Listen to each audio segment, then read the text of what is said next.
लगातार 4 दिन की गिरावट के बाद लगातार दूसरे दिन की रिकवरी के बाद शेयर बाजार में क्या करें। अदानी के शेयरों में खरीदारी की लूट क्यों मची हुई है और टीसीएस को कहां से मिला है बड़ा ऑर्डर।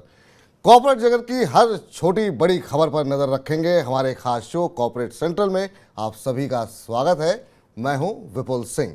तो एक एक करके कॉर्पोरेट और शेयर बाजार से जुड़ी तमाम खबरों का रुख शुरू करते हैं और सबसे पहले बात करेंगे आईटी दिग्गज टीसीएस की। जी हां, टाटा कंसल्टेंसी सर्विसेज यानी टीसीएस की अगुवाई वाले गठजोड़ को भारत संचार निगम यानी कि बीएसएनएल से 4G नेटवर्क लगाने के लिए 15,000 करोड़ रुपए का ठेका मिला है। सोमवार को टीसीएस ने इस ऑर्डर के बारे में जानकारी दी।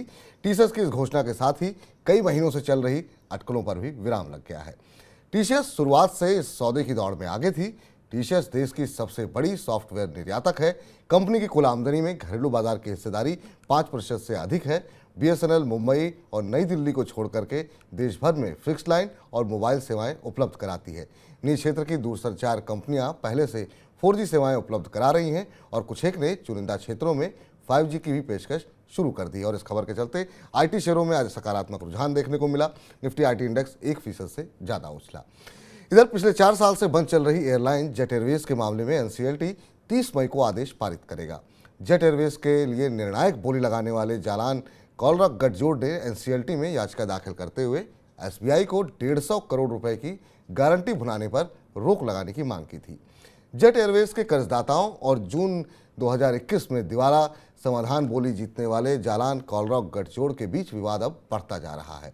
बैंक गारंटी भुनाने का मामला भी इसी की एक कड़ी है। इस मामले पर एसबीआई की याचिका पर सुनवाई के बाद एनसीएलटी ने सोमवार को कहा कि फैसला 30 मई को सुनाया जाएगा। इसके साथ ही पीठ ने यह भी कहा कि दोनों पक्षों को कर्ज समाधान योजना लागू करने के लिए कदम उठाने होंगे। जेट एयरवेज की उड़ानें अप्रैल 2019 में बंद हो गई थी।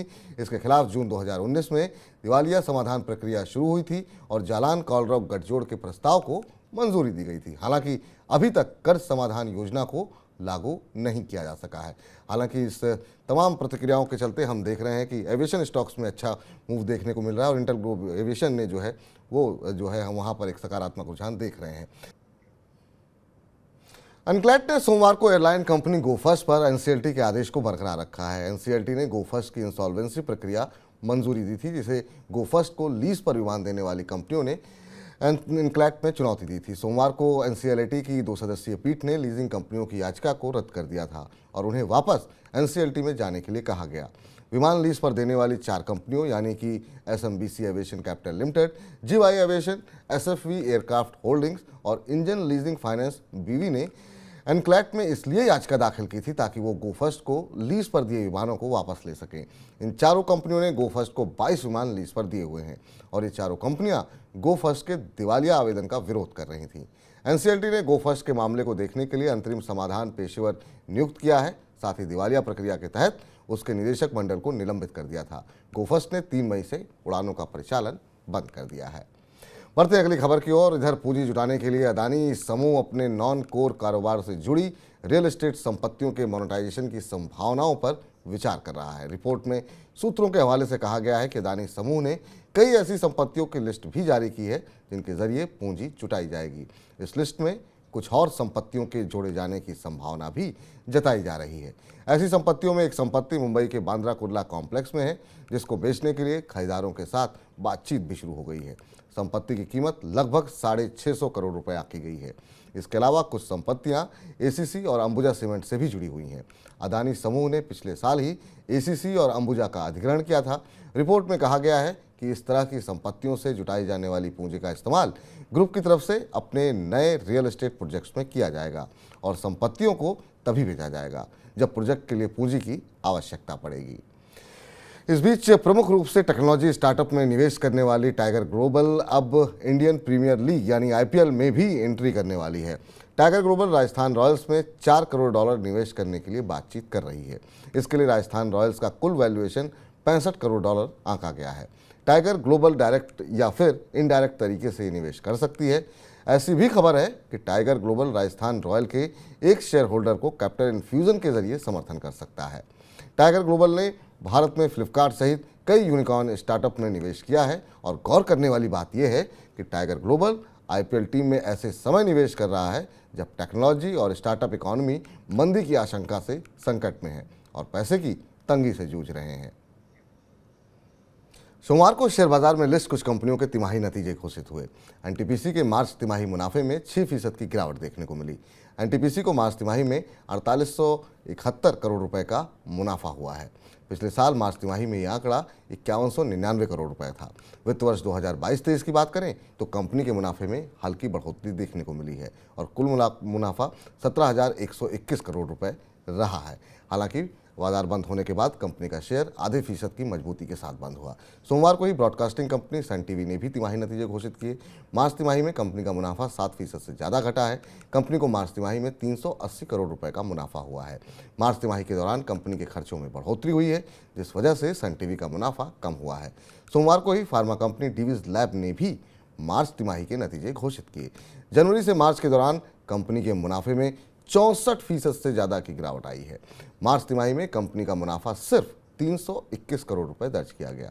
कंपनी के बोर्ड ने 320 रुपए का डिविडेंड भी मंजूर किया है। आगे बढ़ते हैं। प्राइवेट इक्विटी क्षेत्र की दिग्गज कंपनी ब्लैकस्टोन ने रविवार को बताया कि उसने $52.5 करोड़ से अधिक के उद्यम मूल्य पर इंटरनेशनल जेमोलॉजिकल इंस्टीट्यूट यानी आईजीआई का अधिग्रहण किया है। आईजीआई का मुख्यालय बेल्जियम में है, लेकिन वो अपने ज़्यादातर कारोबार और मुनाफे के लिए भारत पर निर्भर है। एक आधिकारिक बयान के मुताबिक ब्लैकस्टोन ने शंघाई युआन टूरिस्ट मार्ट से कंपनी में 80% हिस्सेदारी हासिल की है। बाकी हिस्सेदारी रोलैंड लॉरी से ली गई है। कंपनी 29 प्रयोगशालाओं के साथ हीरे, रत्न और आभूषणों के स्वतंत्र प्रमाणन में वैश्विक स्तर पर अग्रणी है। इनमें से 18 प्रयोगशालाएं भारत में स्थित हैं। संस्थान के 10 देशों में 18 रत्न विज्ञान संबंधी विद्यालय मौजूद हैं। इस बीच फेसबुक की पेरेंट कंपनी मेटा को यूरोप के यूजर्स का डाटा अमेरिका ट्रांसफ़र करना बहुत महंगा पड़ा है। यूरोपियन यूनियन ने मेटा पर रिकॉर्ड $1.3 अरब का जुर्माना लगाया है। जुर्माना के अलावा मेटा को भविष्य में पर्सनल डेटा को अमेरिका ट्रांसफ़र करने पर अगले 5 महीने रोक लगानी होगी। इसके अलावा 6 महीने के भीतर अमेरिका में ट्रांसफ़र किए गए ईयू डेटा के अवैध प्रोसेसिंग और स्टोरेज को भी रोकने का आदेश दे दिया गया है।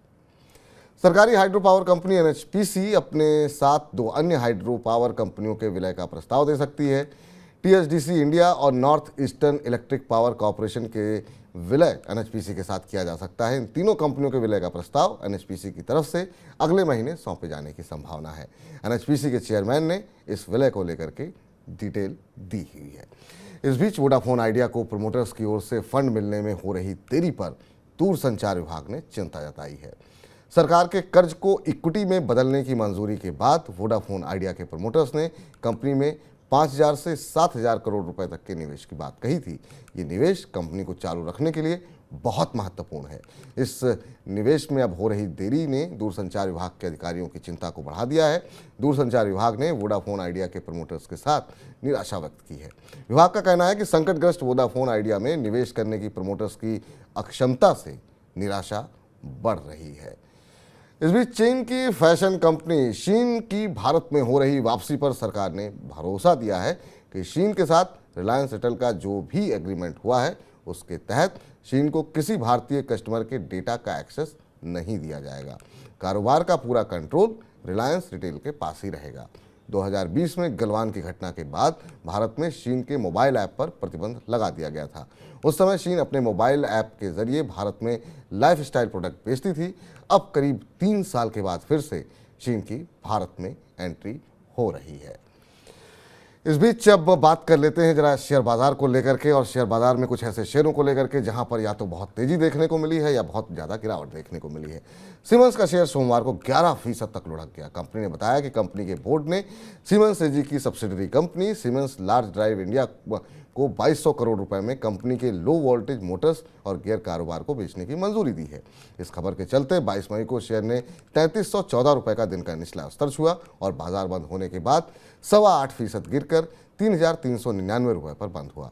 कंपनी इस कारोबार की बिक्री से मिली रकम को लॉन्ग टर्म टैक्स और बाकी टैक्स के खर्च को निकालकर स्पेशल डिविडेंड के रूप में निवेशकों को वितरित करेगी।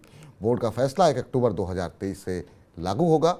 लो वोल्टेज मोटर्स और गियर कारोबार का कंपनी की कुल बिक्री में FY22 में 7% और मुनाफे में 9% हिस्सेदारी थी। जानकारों के मुताबिक मुनाफे वाले कारोबार को अपनी ही पेरेंट कंपनी को कम वैल्यूएशन पर बेचना छोटे निवेशकों के लिए नुकसानदायक है, जिसकी वजह से आज कंपनी के शेयर में सोमवार को एक बड़ी गिरावट देखने को मिली। इन सबके बीच में ये तो रही गिरावट की बात, लेकिन तेजी कहाँ रही। शुक्रवार को बाजार बंद होने के बाद आए मुथूट फाइनेंस के शानदार नतीजों के बाद सोमवार को कंपनी के शेयर में जोरदार उछाल देखने को मिला। दिन के कारोबार में कंपनी के शेयर में 9% से ज़्यादा की तेजी देखने को मिली और बाजार बंद होने के बाद कंपनी का शेयर 9.25% बढ़कर 1125 रुपये पर बंद हुआ।